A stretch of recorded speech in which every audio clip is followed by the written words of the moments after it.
শেখ হাসিনার পতনের পর তার সরকারের প্রভাবশালী মন্ত্রী ও এমপিদের একের পর এক দুর্নীতির সামনে আসছে। শুধু মন্ত্রী এমপিই না, তাদের পরিবারের অনেক সদস্যদেরও দুর্নীতির কথা সামনে আসছে। এবার সামনে আসলো সাবেক স্বরাষ্ট্রমন্ত্রী আসাদুজ্জামান খান কামালের ছেলে শাফি মোদাচ্ছের খান জ্যোতির দুর্নীতির খবর। আওয়ামী লীগ সরকারের প্রভাবশালী মন্ত্রী আসাদুজ্জামান খানের ছেলে বাবার ক্ষমতার অপব্যবহার করে শত শত কোটি টাকা লুটপাট করেছেন। জানা যায়, শাফি মোদাচ্ছেরকে মেসার্স তিতাস বাণিজ্যিক প্রতিষ্ঠান নামে একটি কোম্পানির ব্যবস্থাপনা পরিচালক বানিয়ে রাখে সাবেক স্বরাষ্ট্রমন্ত্রী।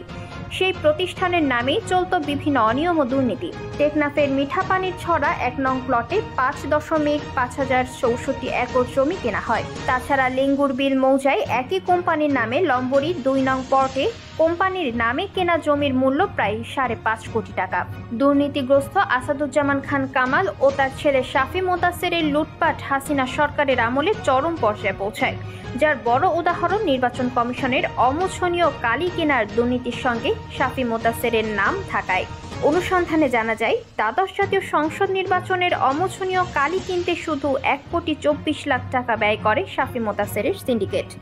এছাড়া আরও ৬ কোটি টাকার অমোছনীয় কালি কেনে নির্বাচন কমিশন, যার টেন্ডার বাগিয়ে নেয় শাফি ও নির্বাচন কমিশনের সচিব জাহাঙ্গীর আলমের আত্মীয়ের যৌথ সিন্ডিকেট।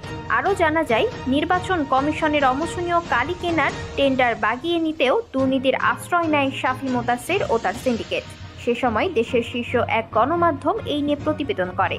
শাফি মোদাচ্ছেরের নাম উল্লেখ না করলেও গণমাধ্যমটি সরকারের প্রভাবশালী এক মন্ত্রীর ছেলের কথা বলা হয়। প্রতিবেদনে জানানো হয়, যেখানে সর্বনিম্ন দরদাতা টেন্ডার পায়, সেখানে সর্বোচ্চ দরদাতা হওয়ার পরেও কালি কেনার কাজটি পায় শাফি ও তার সিন্ডিকেট। পরে সর্বনিম্ন দরদাতা ঠিকাদার প্রতিষ্ঠান কাজ না পাওয়ায় ক্ষুব্ধ হয়ে চাঞ্চল্যকর তথ্যটি ফাঁস করে দেয়। শুধু এসবই না, সাবেক স্বরাষ্ট্রমন্ত্রী শাফি মোদাচ্ছেরের দুর্নীতির ফিরিস্তি যেন শেষ হবার নয়।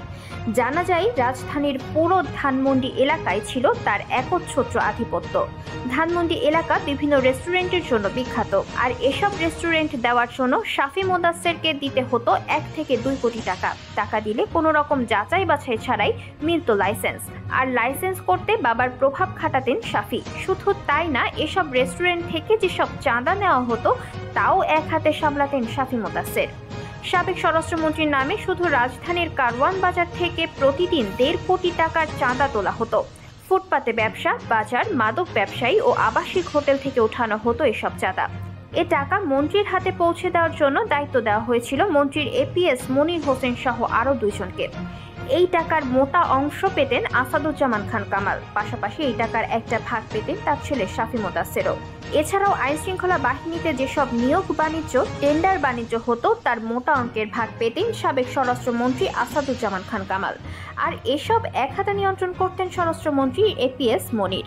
তিনি একটা অংশ সাবেক মন্ত্রী ছেলে শাফি মোদাচ্ছেরকেও দিতেন।